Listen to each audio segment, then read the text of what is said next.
Last week, the investigative media outlet Newstapa and Sherlock released a series of video footage of an IT entrepreneur by the name of Yang Jin-ho abusing his employees. Certainly, those videos went viral, creating a lot of outrage, and once again, bringing into question this issue of abuse of power, as well as this concept known as Gapjil. So the police are planning to summon Yang for questioning as early as this week.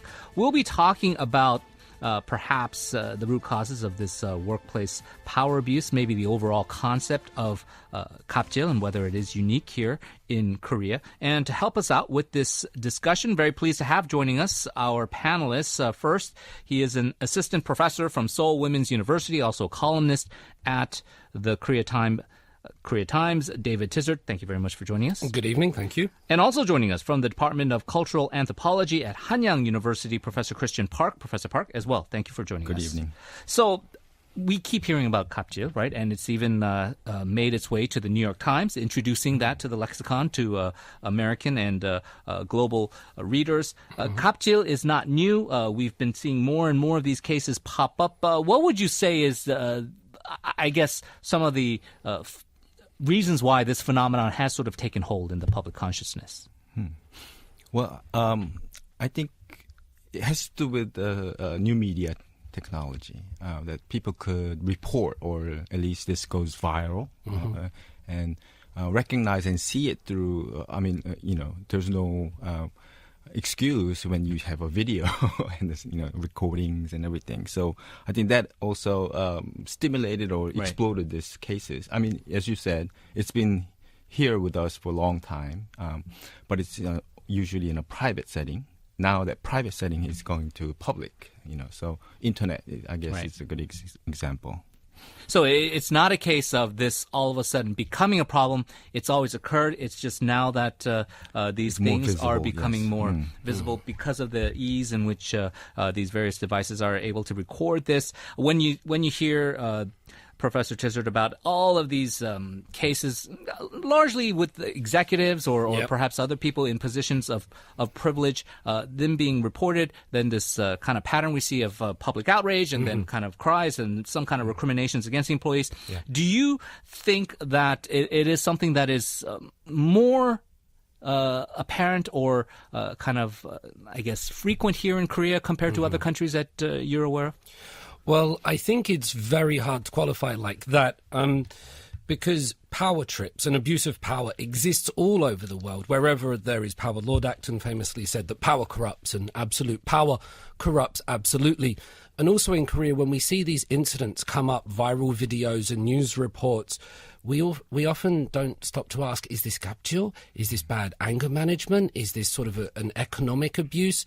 So to ask, is it necessarily only in Korea? I'm not sure. I think a more pertinent question is it only amongst people of high economic status or high social class? So Professor Park was asking, this is a new thing, viral technology.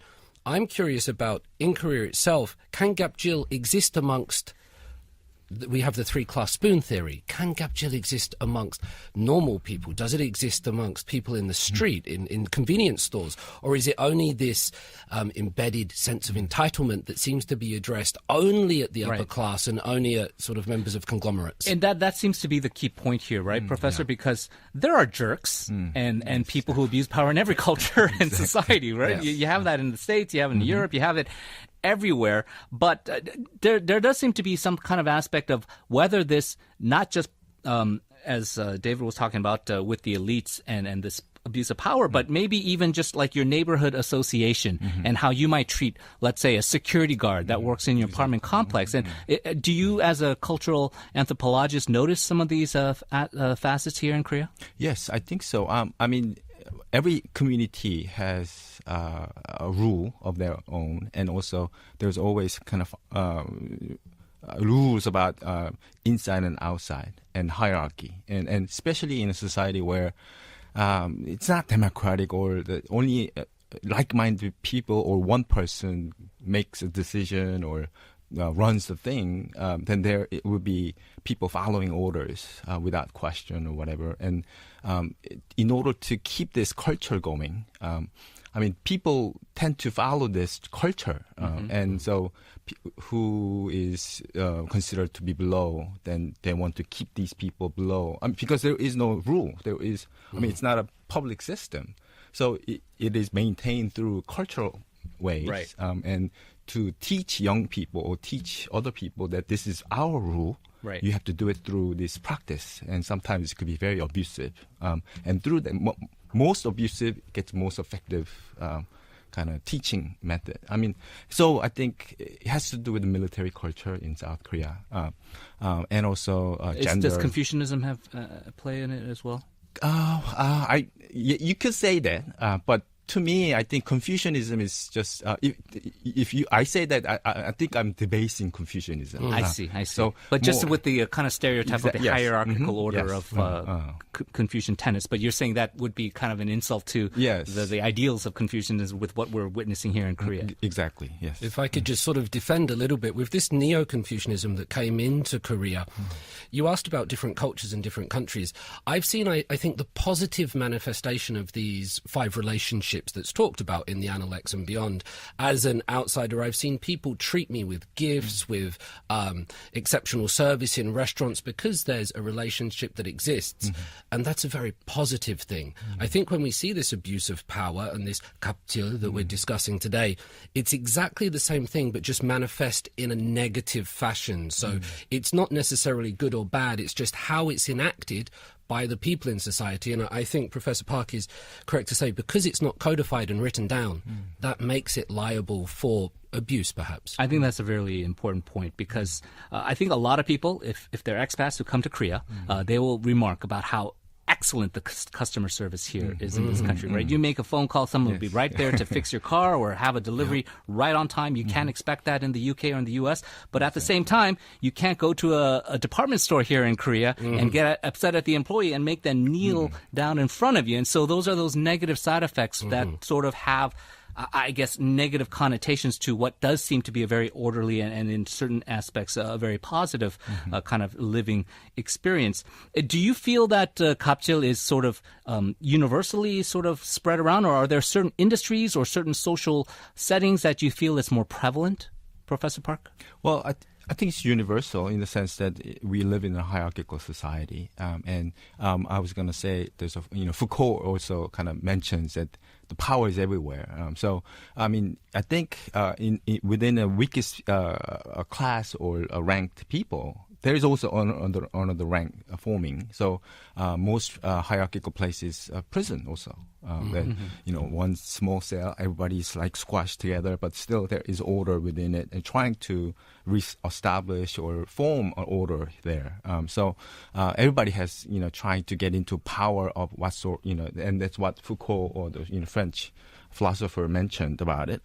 So in that sense, it's prevalent, but I think, as I said before, place where a person or a very limited number of people who makes decision or who needs to push back or go to a direction, like designer, a fashion designer or professor, I think that's a good example. Right. And a big company that has to shift from one direction to the other, where there's a family owned or one person that owns or makes all decision. Usually you get these Gapjils everywhere.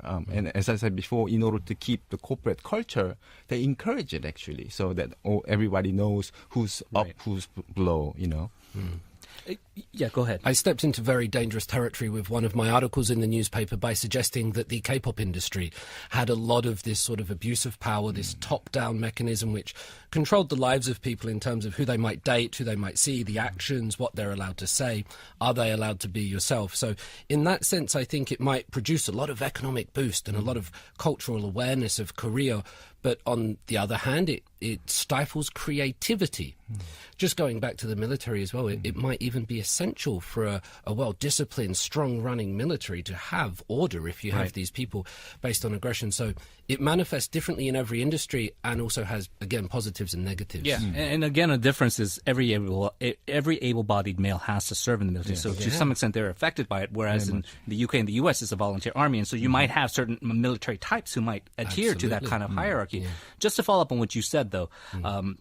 Korea, and maybe in regards to what you wrote in the Korea Times with K-pop, Korea is a very image-conscious country, and so to know that the New York Times actually kind of spread the term Gapjil out to its international reader base was probably a source of consternation or even shame, and maybe that is even maybe the impetus as to why we're seeing more scrutiny and more of a push to say that this is not tolerable and this is not something that's acceptable going forward. In the years that you've lived here, have you seen sort of a changed perception in how Koreans say Gapjil is a way of life, we can't do anything about it, or enough is enough, we got to change things? This is only based on personal experience. Google Trends, by the way, will show that Gapjil as a term, both in English and Korean, only sort of came out 2014-15. Before then, although it might have existed in society, there was nothing on the internet about it when you search. If I, from a personal experience, ask my students at Seoul Women's University, have you experienced Gapjil when I lecture on this topic?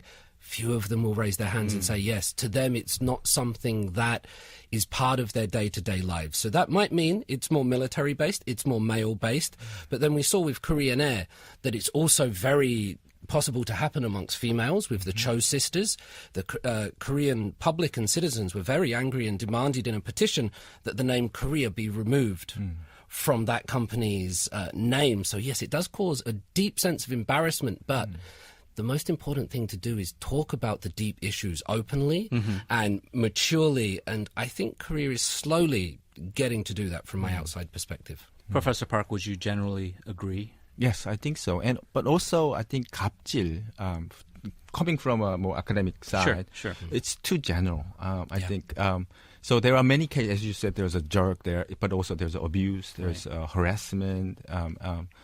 So these things need to be made more clear, and some things need to be treated with legal procedures or whatever. But just to say Gapjil, but on the other hand, it helped us to find out or put these misbehaviors out in the front. So there is also a positive side to it. But since for us to move on, we need to be more clear on what are the legal aspects of this. Well, what you're saying is just because someone's a jerk to you at work or at a restaurant doesn't mean it's Gapjil, because if you just paint everything, it's sort of like the Me Too movement, right? Saying everything is the Me Too movement, although there are some very serious cases and issues to delve into. Basically then, but we can't have a narrow definition of it's just contract law and there's Gap and and that's the only case we can do it. Do you think there needs to be a further consideration of regulations or laws that would address these kind of issues? I think so. But it's not the answer to everything, but the legal reforms is certainly moving to the positive direction. But also, it's also culture is that we have to move away from hierarchical culture to more democratic culture.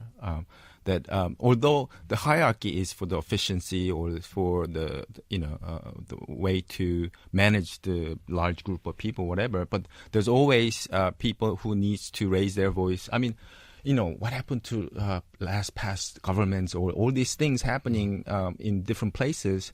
There is no whistleblower or people who take their own job into their own responsibility and say, this is wrong. And as person in charge of these things, something is going terribly wrong. I have to say something.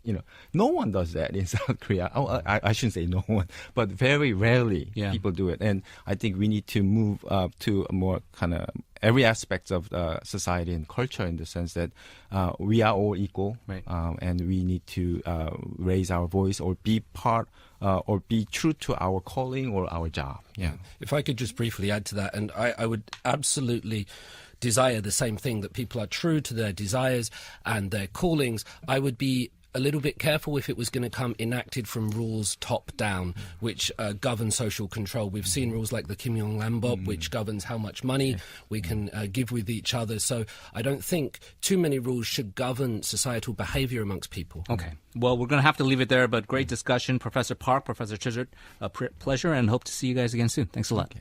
Thank you.